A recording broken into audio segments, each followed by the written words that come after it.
મિત્રો આજના સૌથી મુખ્ય સમાચારોની વાત કરીએ તો ખેડૂતોને પંપ ખરીદવા ભેટ, સોનાના ભાવમાં મોટો ફેરફાર, એક સાથે 3 સિસ્ટમ સક્રિય, ખેડૂતોને નેનો યુરિયામાં 700 રૂપિયાની સહાય, પરેશ ગોસ્વામીની મોટી આગાહી, પીએમ મોદીની મહિલાઓને ભેટ, ખેડૂતોને બોરવેલ માટે સહાય, પશુપાલકોને 10,000 રૂપિયાની સહાય, ખેડૂતોને હેક્ટર દીઠ 20,000 રૂપિયાની સહાય। તો મિત્રો આ બધી માહિતી અને સમાચાર વિગતવાર જણાવું તે પહેલાં જે પણ મિત્રો આપણી ચેનલ ખેડૂત માહિતી પર નવા આવ્યા હોય તો તે ભાઈઓ અત્યારે જ આપણી ચેનલને સબસ્ક્રાઇબ કરીને બાજુમાં આપેલી ઘંટડી બટનને દબાવી દેજો। તો મિત્રો વાત કરીએ તો પશુપાલકોને મળશે 10,000 રૂપિયાની સહાય। રાજ્ય સરકારે દેશી ગાય આધારિત કુદરતી ખેતીને પ્રોત્સાહન આપવા માટે ખેડૂતોને દર મહિને 900 રૂપિયા એટલે કે વાર્ષિક 10,800 રૂપિયાની સહાય આપવાનું નક્કી કર્યું છે। આ સહાય મેળવવા માટે ખેડૂતોને ખેડૂત પોર્ટલ ઉપર ઓનલાઈન અરજી કરવાની રહેશે। તેમાં મિત્રો જરૂરી ડોક્યુમેન્ટ આધાર કાર્ડ 8Aનું નકલ, બેંક પાસબુક, ગાયની ઓળખાણ ચિહ્ન નંબર અને જો મિત્રો બેંક પાસબુક ન હોય તો રદ કરાયેલ ચેકનો નકલ જોઈશે। જમીન માલિકી જો સંયુક્ત હોય જમીનનો માલિક તો એની પણ ખાતા ધારકની સમિતિની નકલ પણ ચાલી શકશે।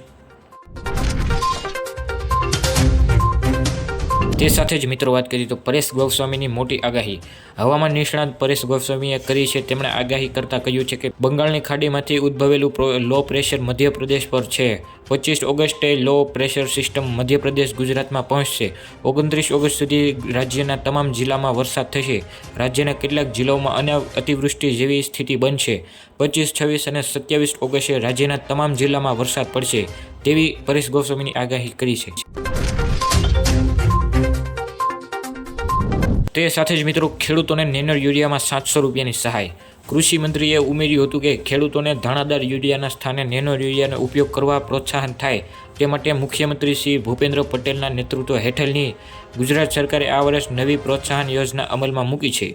આ યોજના અંતર્ગત નેનો યુરિયાની ખરીદી પર ખેડૂતોને પ્રતિ હેક્ટર વધુમાં વધુ 750ની મર્યાદા સીધી ખરીદ કિંમત પર સહાય આપવામાં આવશે। વર્ષ 2024-25 દરમિયાન આ યોજના અંતર્ગત 45 લાખ નેનો યુરિયાની બોટલ પર સહાય આપવામાં આવશે।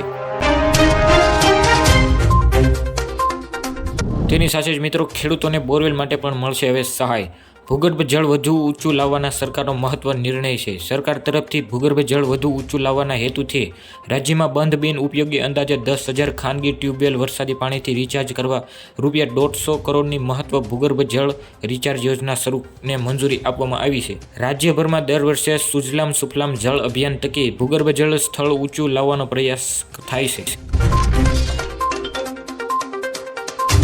તો મિત્રો વાત કરીએ તો પીએમ મોદીની મહિલાઓને મોટી ભેટ। વડાપ્રધાન નરેન્દ્ર મોદીએ 25 ઓગસ્ટે જલગાંવમાં 11 લાખ નવા લખપતિ દીદીઓને મળશે। આ દરમિયાન તેઓએ લાખપતિ દીદીઓને પ્રમાણપત્રનું વિતરણ પણ કરશે।